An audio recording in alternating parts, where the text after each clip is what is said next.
আমরা তো আমাদের বাবাদের ফেরত পাইনি, আমরা এখনো এখানে কেন দাঁড়াই? আমার বাবাকে পায়ে ডান্ডা মেরে হাতে হ্যান্ডকাপ করে নিয়ে আসছে কেন? আমার বাবা তো চোর ছিল না, আমার বাবা তো ডাকাত ছিল না, আমার বাবা তো পালায় যেত না। আজকের দিনেও এই 24-এর পরেও মধ্য দুপুরের কাঠফাটা রোদে দাঁড়িয়েছেন কিছু মানুষ, যাদের অধিকাংশের স্বজন হারিয়েছেন হুট করেই। বেঁচে আছেন নাকি মারা গেছেন জানেন না কেউই।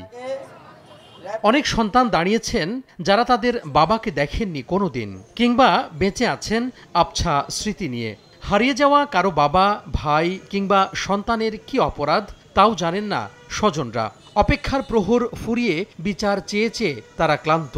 গুম খুনের শিকার পরিবারের সদস্যরা বলছেন, জুলাই আগস্ট অভ্যুত্থানের পরও বিচারের দাবিতে রাজপথে এভাবে নামা দুঃখজনক। অবিলম্বে গুমের সাথে জড়িত বিভিন্ন বাহিনীর সদস্যদের চিহ্নিত করে শাস্তির আওতায় আনার দাবি তাদের। 5 আগস্টের আগে আমরা যেভাবে দাঁড়াতাম এখন আমরা সেভাবেই, আমাদের কোনো বিচার আমরা পাচ্ছি না। আজ থেকে 15টা বছর ধরে আমার বাবাকে আমি দেখতে পারি নাই। আমি তো চাই আমি আমার বাবা মার হাত ধরে পরীক্ষার হলে যাব, আমার বাবা আমাকে বলবে মা তুমি পরীক্ষা দাও আমি আছি।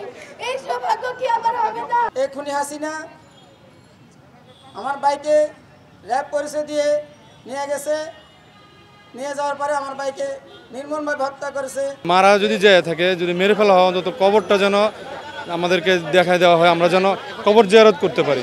মানববন্ধনে একাত্মতা জানাই বিভিন্ন রাজনৈতিক সামাজিক সংগঠন।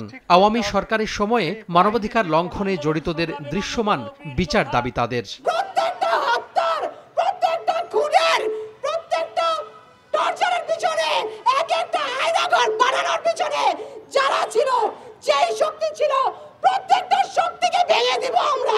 রাজনৈতিক দলগুলোর কাছ থেকে দাবি করা হচ্ছে আমরা অন্তত দৃশ্যমান বিচার শুরু দেখতে চাই। রাজনৈতিক দলগুলোর কাছ থেকে দাবি করা হচ্ছে আমরা সংস্কারও সেই রকম দেখতে চাই যাতে বিশ্বাস করতে পারি দেশটা বদলে যাচ্ছে। যেটা যদি এখন দেখতে না পারি তাহলে সম্ভবত আর কোনোদিন দেখতে পারবো না। মানববন্ধন শেষে আয়নাঘর সংরক্ষণ ও গুম খুনের জড়িতদের বিচার সহ 6 দফা দাবি জানিয়ে একটি স্মারকলিপি দেয়া হয় আন্তর্জাতিক অপরাধ ট্রাইব্যুনালে। তোহা খান তামিম, সময় সংবাদ, ঢাকা।